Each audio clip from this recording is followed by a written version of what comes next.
Have you ever wondered why some men, especially the eldest child, seem to have narcissistic tendencies? It's a question that's intrigued psychologists and relationship experts alike. Now let's be clear, being the eldest child does not automatically make someone a narcissist. However, there's a fascinating dynamic that often plays out in families, creating a fertile ground for certain traits to develop. The eldest child, often seen as the prototype child, can be held to high expectations. They are typically thrust into leadership roles, expected to set an example for their younger siblings. This early responsibility can foster a sense of entitlement and superiority, traits often associated with narcissism. Moreover, the eldest child can sometimes feel threatened by the arrival of siblings, which may lead to a rivalry that persists into adulthood. This rivalry can create a constant need for validation and a desire to always be the center of attention. In some cases, the eldest child is also subject to their parents' unfulfilled ambitions. This can lead to a perfectionism that, when carried into adulthood, can manifest as narcissistic tendencies. They may struggle with accepting criticism, seeing it as a personal attack rather than an opportunity for growth. Communication with a narcissistic eldest child can be challenging. Their desire to maintain control and their inability to see things from others' perspectives can create a one-sided dynamic where their needs and wants take precedence. It's crucial to recognize these patterns and establish healthy boundaries. Remember, everyone has the capacity for change and growth. It's essential to foster empathy and perspective-taking in individuals who show these tendencies. Understanding these dynamics associated with narcissist men who are the oldest child can provide insights into their behavior and how to navigate relationships with them. So whether you're in a relationship with one, related to one, or perhaps recognizing these traits in yourself, knowledge is power. It's the first step towards understanding, setting boundaries, and fostering healthier relationships. By understanding these dynamics, we can better navigate our relationships with eldest children, helping us to foster healthier and more fulfilling connections. Understanding these dynamics can provide insights into their behavior and how to navigate relationships with them. Where does leadership end and control begin? This is a question that often arises when we discuss eldest children with narcissistic tendencies. Natural leadership qualities are positive and beneficial. They involve guiding and influencing others in a respectful and considerate manner. For example, an elder brother may suggest fun activities for his younger siblings, taking into account their interests and preferences. On the other hand, controlling behavior is rooted in the desire to dominate and dictate. Here, an eldest child might insist on his siblings playing a game of his choice, disregarding their wishes entirely.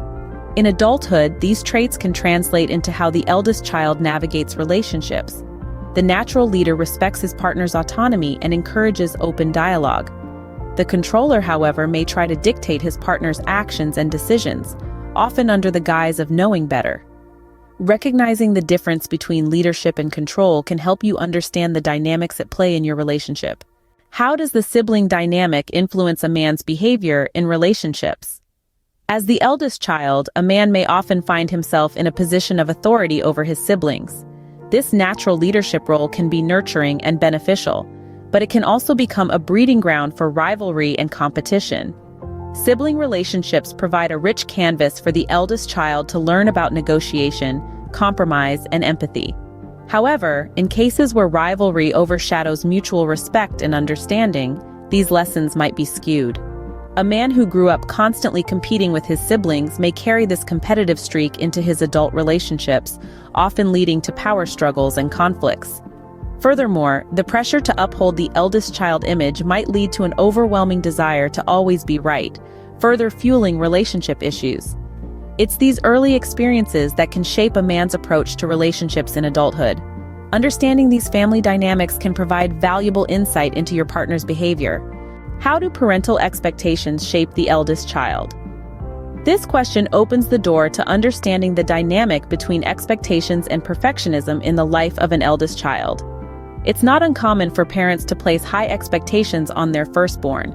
They're often seen as the role model, the standard bearer, tasked with setting an example for their younger siblings. But what happens when these expectations cross the line into the realm of perfectionism? The child feels the pressure to be perfect, and this can breed a certain type of narcissism. They start to believe that they must be the best, the most successful, the most perfect. This belief can then carry over into their adult relationships, where they may expect their partners to meet these same unrealistic standards. And this is where understanding becomes crucial. Recognizing these influences can help you understand your partner's behaviors and expectations in your relationship. How can women navigate relationships with a narcissistic oldest child? This question is one we often grapple with, and the answer lies in setting healthy boundaries. Boundaries are like invisible lines we draw around ourselves to protect our mental, emotional, and physical well-being. They define what we find acceptable and unacceptable in the behavior of others towards us.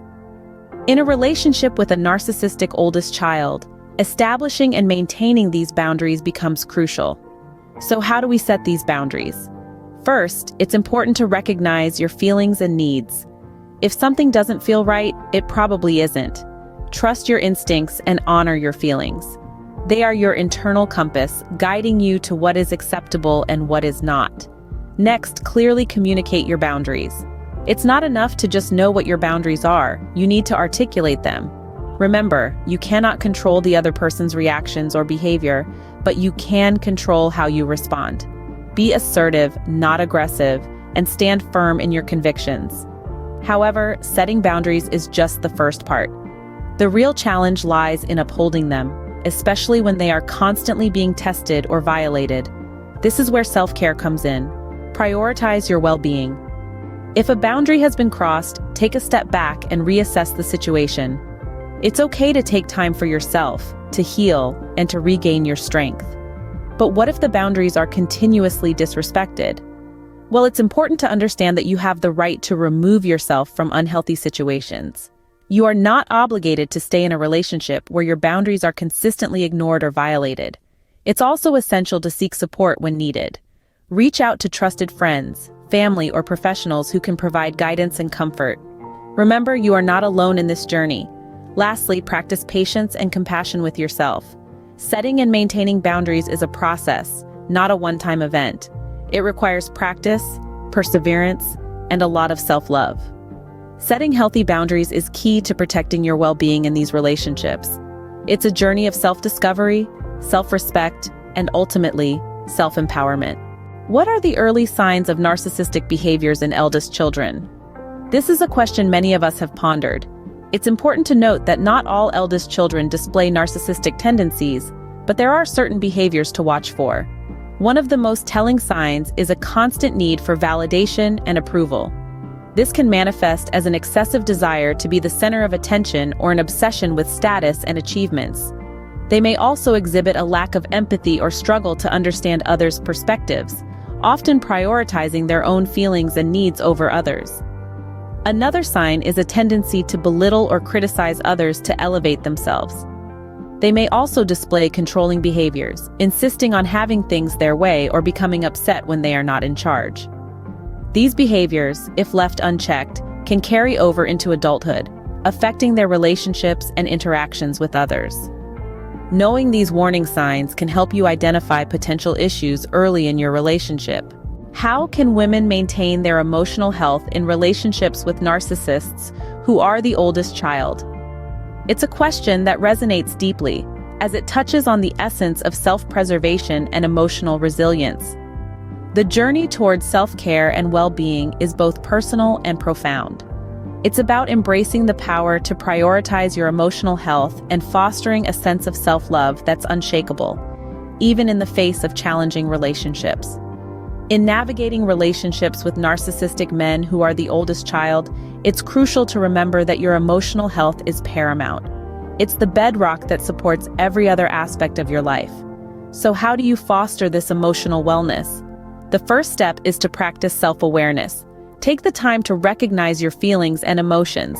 It's okay to feel hurt or confused. These feelings are valid, and acknowledging them is the first step towards healing. Next, establish a routine of self-care. This might look different for everyone. It could be a daily walk in the park, a weekly yoga class, or simply setting aside time each day to read a book that uplifts your spirit. The key is consistency. By regularly prioritizing activities that nourish your soul, you bolster your emotional resilience. Remember, it's okay to seek support.